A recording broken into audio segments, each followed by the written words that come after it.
Future Market has thousands of board games at discounted prices. Click the direct link below to see all of those discounted games. Hello my friends, it's the Game Boy Geek here. Today we're going diving. And even though it looks like we're going to be underwater, we're not really going to be going underwater. We're going to be diving into our dreams, but much like scuba divers, as you see here, we're going to be able to communicate to each other with sign language. Today we're taking a look at Oneironauts. This is a art interpretation cooperative game. Let me show you how it plays. I'll see you on the other side.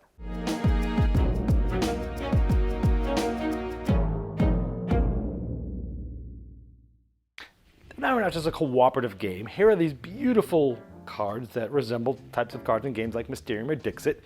I want to show you what these look like. Each player is going to get 6 cards like this. They'll be holding them secretly in our hands. So right now, let's just pretend only we can see these.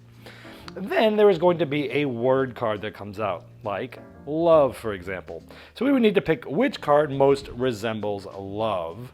And looking at these, you might obviously go, oh, right, yeah, it's a rose. This person, you know, rose symbolizes love, right? Maybe this person loves fishing. Maybe this person loves crocheting.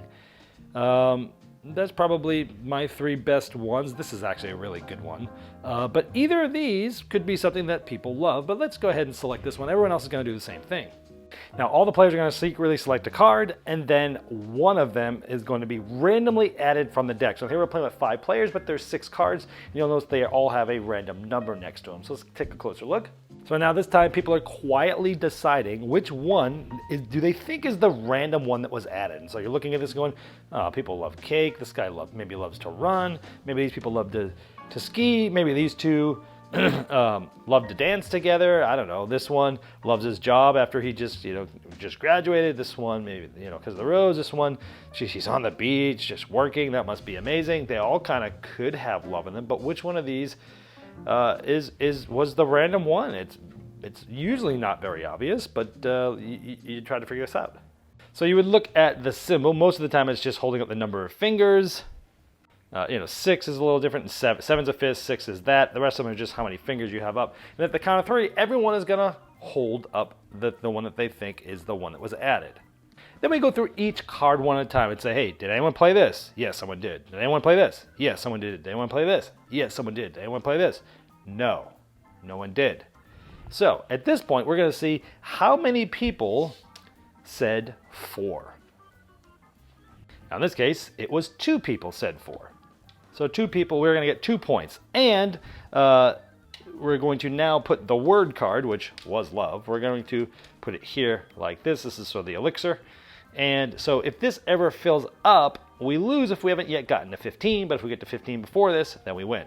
Now, if everyone picked the correct card, the added one, instead of placing it here, it just gets discarded. That gives you a little bit more time. That's pretty much the entire game, except the best part about the game is actually going through afterwards and talking to people about, well, why did you pick this one? I didn't really think, he's not really smiling much, and yeah, shit, the place is a mess. Should they really be dancing? All that sort of stuff. So you start going through all this and talking about why you picked something. Why did you play a card? Why did you pick this one? And that is actually the best part of the game.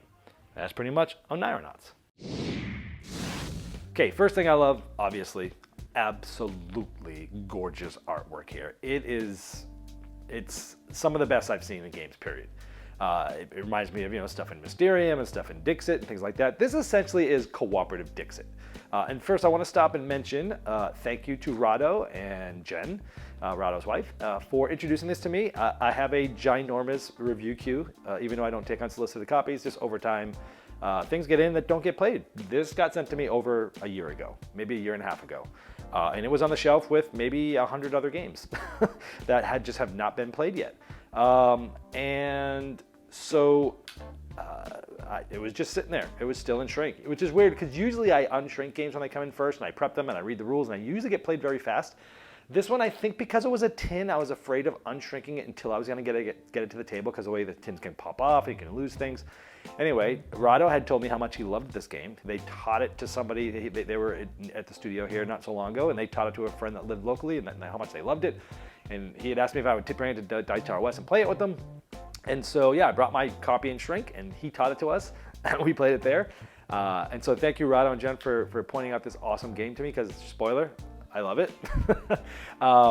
The game, so it's basically cooperative Dixit. I love that it has a low barrier of entry. You can play this game with anyone, but yet gamer enthusiasts love it too. And those are like my favorite kind of games. This game is super streamlined. In fact, it feels much like Belrati, which is another sort of cooperative art interpretation game, but that game has more going on. It has special abilities. You're deciding how many cards you want to be able to play that round. And that is more of sort of a gamer enthusiast version of this. By the way, the art in this is way better, and the cards are bigger in this. Belrati might be a deeper, more gamery experience. If you like this, check out Belrati. If you like Belrati, you want to play something like that with also players that don't play a lot of games, this Oneironauts is perfect. I love that the best part of the game is the experience. It's choosing something and then listening to everyone else's explanation as to why they chose it. That is why these games are so fun, because you see things that other people don't see and others see things that you don't see, and it's like, oh, okay, you had a different perspective. Now I see that. That's great. Awesome. How did I not see that? There was one card where it was like alone or something like that. And I played a card that had someone skiing down a mountain, and I didn't see that there was a second skier at the very top coming down. And I'm like, oh, this is great. This person's alone. And then like, everyone else is like, no, I didn't pick that one because they're skiing with a friend. I'm like, oh my gosh, I didn't even see that. I'm the one that played the card.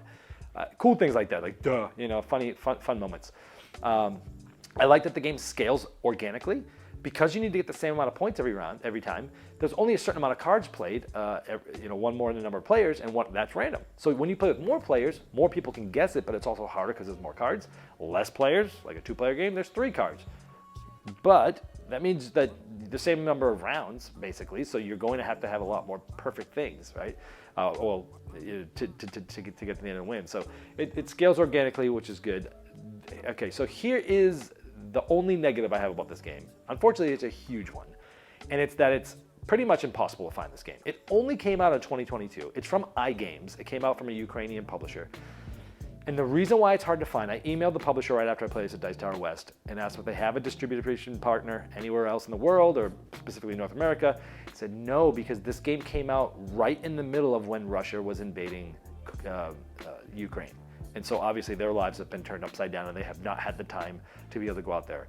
So I would love this if you are a publisher or you are a gamer that knows a publisher and this looks interesting, please, please, please contact iGames to see if you can make a deal to bring this game to more wide distribution. This game needs to be out in people's hands. Thank you, Rado, for showing me this, and Jen. I agree with you guys that this game needs to be published by somebody.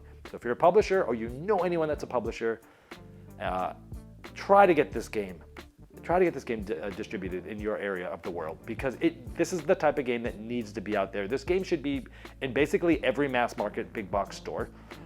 It really needs to be out there. But let's start with, at least in the hobby market, getting that to the point where we can push out to that mass market. This is the type of game I want people playing. So, hey, are there any publishers out there for wide distribution? I hope so. This has been the Game Boy Geek, breaking down barriers, growing relationships to board games by helping you on Next One Yellow.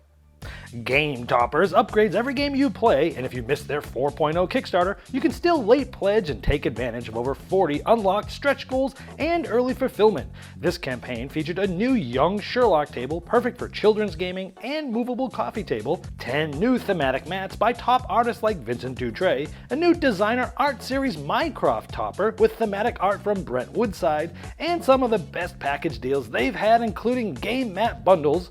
Go to GameToppersLLC.com or click the link below to late pledge now.